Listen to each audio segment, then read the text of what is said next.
The Stack. People, Business, Technology. With Dan Tomaszewski of Everything MSP.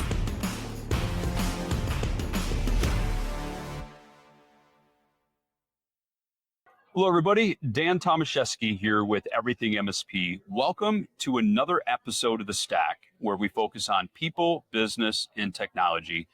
Today, we are going to dive deep into a report that is called the SMB Technology and Buying Trends 2025 that has been put together by GTIA.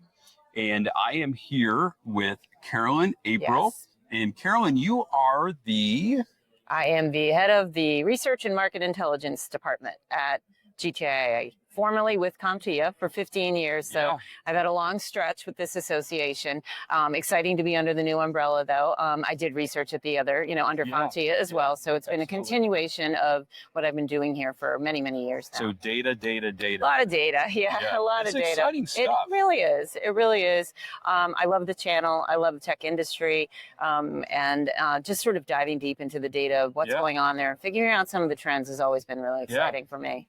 So before we, kind of dive deep into the report, we are here in Nashville. Yes, we An are. exciting event. Yeah. That, I've been coming to forever. Yes. In fact, it was once called Breakaway. It was. When I first started at CompTIA, I believe it was the last maybe one or two breakaways before we changed the name. Yeah. So, and then the name was changed to ChannelCon. Yeah. So, Yeah. I think I had a lot more hair back then. Okay. Yes. Yeah. So years have gone by, and It happens. Yeah. But there's so much energy here, just with the new branding. Definitely. Just a lot of changes, a lot of exciting changes. Yep. And what's one thing that you're most looking forward to for this event? Oh, it's been really exciting. I think our new CEO, Dan Wensley, who most people here in the industry already know very well, he's really hit the ground running, and there's been a lot of energy. We've, really brought a lot of people and companies back into the tent that may have, not been coming to ChannelCon for a while.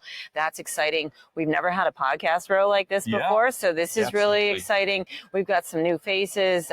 It's just the energy, the vibe here has been really, I think, taken to a new level. And the really great thing about GTIA and the way we are formed now is we are 100% focused on the channel and the tech industry. Yeah. Under the old CompTIA umbrella, we had, a big focus of ours was on certification and training, which was a very good business for us, but that is no longer part of the member association. And now all of our energy can really be put on serving the channel and the companies that are in that channel and tech industry. So that's awesome. Exciting. Yeah.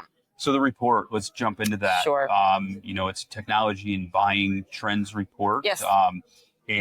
So what motivated GTIA to put this report together? Sure. Now, most of the research that we do here will be of channel companies. So the surveys that we put together and go out, they'll go to MSPs, ITSPs, and other companies that are in the channel. Okay. This particular study, the sample comes from the end user community. So these are your customers if you're in the channel. These are the companies that you sell to. And the interest in doing that is that I get many, many requests from channel firms to say, it would be amazing to understand what is in the minds of our customers. What do they think about technology? What interests them? What are they buying? What do their budgets look like? All of the things that would help channel firms tailor their sales and marketing messages, figure out, what they should be selling, what they shouldn't be selling, and how to basically get their messaging right for these kind of customers and serve them as best that they can. Well, taking a look at that, I think every MSP is always wondering, what are prospects thinking? Yes. What are my clients thinking? Now, of course, if they're your clients, you're doing technology business reviews and you're learning from them. But, you only get so much information because, you have a relationship with them. They might not divulge, some of the information that you're looking for. But then all those prospective clients, as you're looking to grow and scale your business, there's so much more that data can help fuel your process, your sales process. Absolutely. And so I think, hats off to GTIA. That's a huge plug for the what your focus is, and especially as you mentioned, more of that singular focus on those, IT service providers, the MSPs, and so on. And so I love that. Great. It's great. Yeah, we want to be able to equip, channel firms out there today with the most knowledge that they have about potential customers. Like you said, they have the customers they're serving today, and they sort of live with them. But if you're looking to grow your customer base, the more you know about what these companies are looking for, in particular verticals, what's important to them, the better able you are to, competitively differentiate yourself to another channel firm out there, because you understand their pain points or whatever their business priorities better with the data than a company that didn't look at the data. Yeah. So another thing that caught my attention in the report was, the influence of tariffs and, the overall economy and the uncertainty in the economy. Sure. Can you elaborate on some of those findings? Yeah. So one of the other things that isn't this study actually that we did, we have implemented a monthly channel economic tracker where we've got a set of questions that we started a few months ago. We're going to repeat them every month that ask the channel community, how they're feeling about the economy, how tariffs are affecting them, in what ways are they affecting them. Yeah. And, one of the things that we're finding, and especially with this SMB study, what we found with SMB customers too, is that these potential tariffs, they've been so chaotic, right? So you don't really know, like, how are they affecting companies? The tariffs are in place, then they're not in place, then they're this percentage, but then they're that percentage. So it's been a little bit of a roller coaster ride. So we asked SMBs, are they affecting you? The majority say they are right now negatively. Okay. And one of the things about small companies that they are most affected by changes in their cost of goods. So if the prices go up for the supplies that they need to run their business, they don't really have the cushion within their budgets like a larger enterprise company to absorb those costs. Yeah. And what we found in our study is they are saying, yes, unfortunately, we have to pass on these costs to our own customers. Yeah. And that down the road is going to end up being something that will bite them eventually. Right.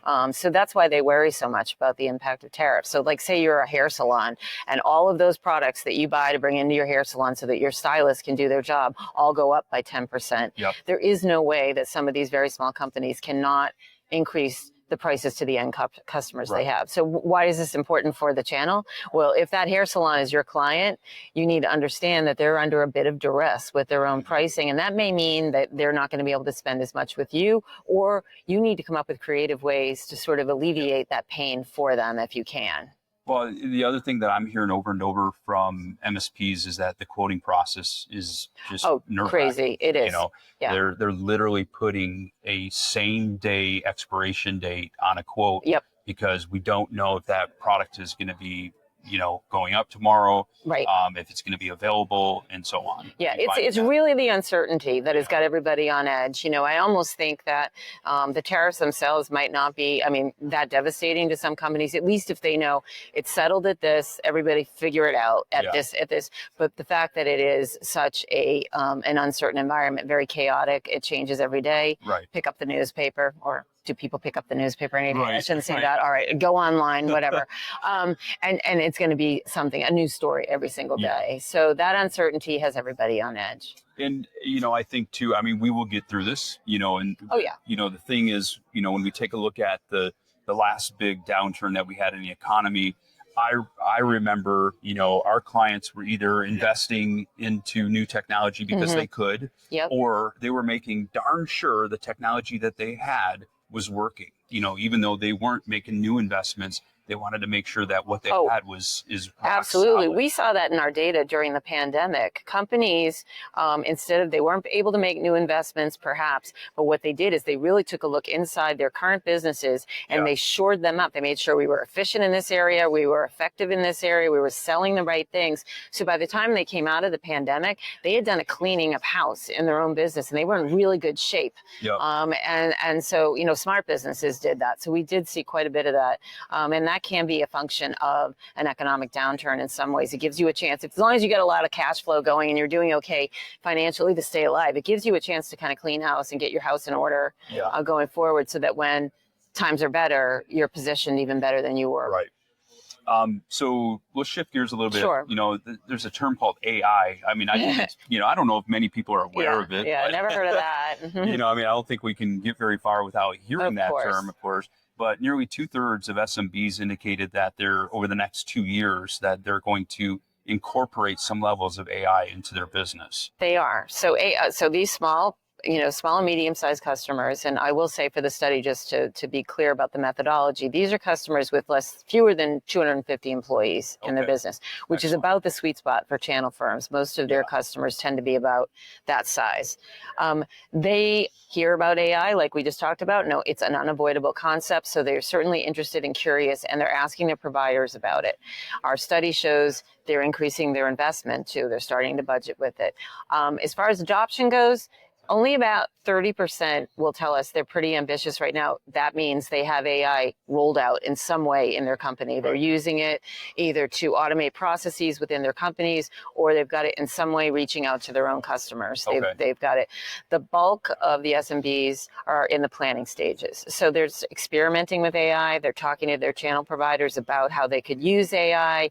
They might be doing some pilot projects. They're really not in full production, though, with anything. And then there's a very small percentage that hasn't gone there yet at all and hasn't touched it. But there's appetite for it, absolutely. And I think the big opportunity for the channel right now is to jump in and be the guide for a lot of these small customers. Be that, the virtual CIO, be the consultant who can go in and help them map out what their AI strategy should be. And that's a pure services play. You're not really selling them anything except your expertise in that. And that's really where we're seeing the first real big play for the channel with small companies. And we go over and over and over on our weekly calls talking about business outcome and needing to focus on business outcome because, all the techie stuff that we all love and all the geeky stuff, our clients don't care about. No, they don't. So I think it provides a real tremendous opportunity for MSPs to differentiate themselves, create a level of stickiness unlike anything ever before, by looking at AI and how they can implement that. And I mean, we're talking, as little as scratching the surface of AI, all the way to, agentic AI that, is just going to, we talk about the digital workforce. We could go on and on about this stuff, and we won't today, but, the opportunities are exciting. They really are, and there's a lot of places that SMBs could go with AI. The way I kind of describe it is AI isn't really a technology yet that you sell. It's not like a box you're selling them, right? It's an enabling piece of or functionality that's part of other tools and other solutions that you're going to, implement for your customers. So really the meat of it is to find out what your customers want done. If the small and medium business is looking for greater marketing reach, you can help them with using, some sort of automated AI tool that will help them generate leads or help them do a marketing automation type of play.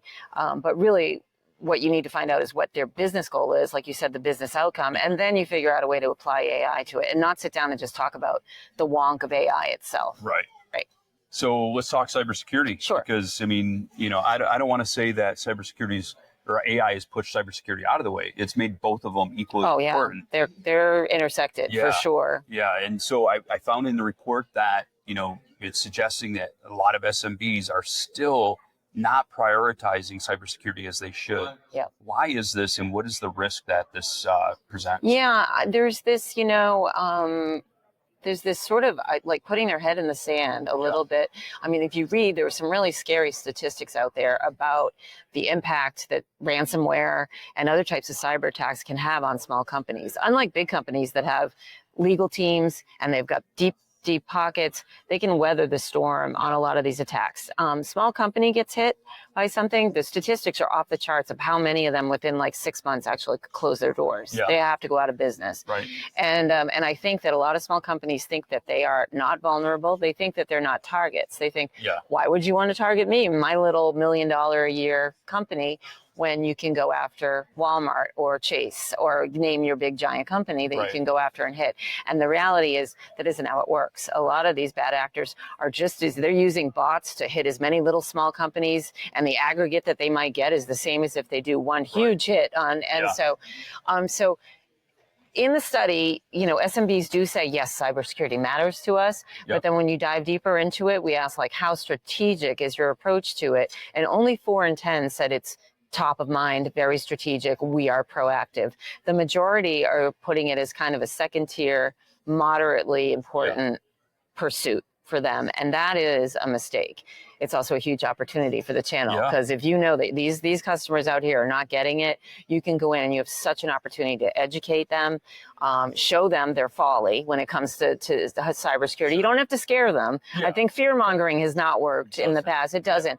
But educating them on why they might be wrong and thinking that they're infallible to this. Yeah. And then you can go in and then help them kind of sketch out what their cybersecurity approach should be. But there is a real chasm between where SMPs think they need cybersecurity and where they're at, and they're not there. Right. Yeah, I think too the stories that they hear, the media attention that's out there are those enterprises. They do. That's where the headlines are. MGM Casinos in Las Vegas was hit with a huge one, or a bank is hit, and that's what they see. What they're not seeing is there are tons of small companies just like themselves that are getting targeted every single day with catastrophic results because they don't have the cash to weather this. And that's the big problem. And we need to share those stories at a local level. We don't necessarily, we can anonymize it. We don't of course. Yes. Put the name out there. But I think if we can show that a similar SMB to them was hit, this is what happened, that's real. And we don't have to use the FUD like you mentioned. No, you don't. But it is real. And if they can see those stories and the impact, that is what will help them from that perspective. Yeah, pose a hypothetical even to them. So if you were hit and this is the ransomware demand, what's your plan? Right. And see how they answer you when they say, well, what if they don't have any money, or they say, we just won't pay. And then they say, well, then now your data, your customer data is not going to be secure anymore. It's going to be out there. Then what do you do? And if you walk them through the sort of like what ifs and the decision tree along the way, they may get flummoxed and say, shoot, I'm not ready for this. I need to talk to you a little bit more about what we need to do. Yeah. So as we wrap up here, this report is available.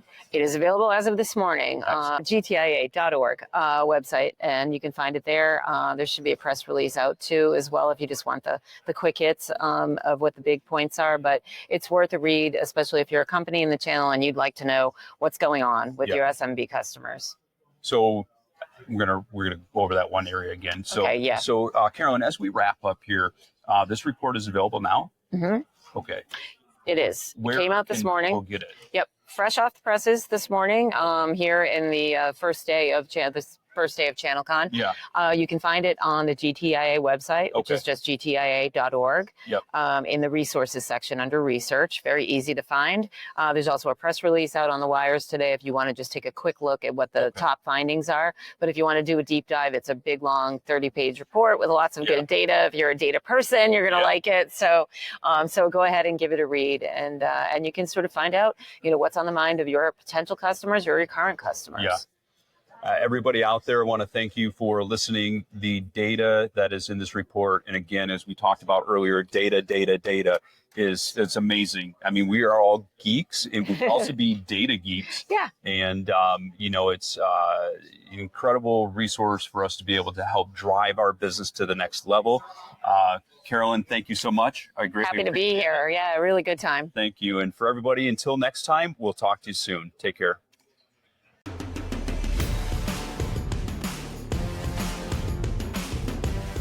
Thank you for listening to The Stack.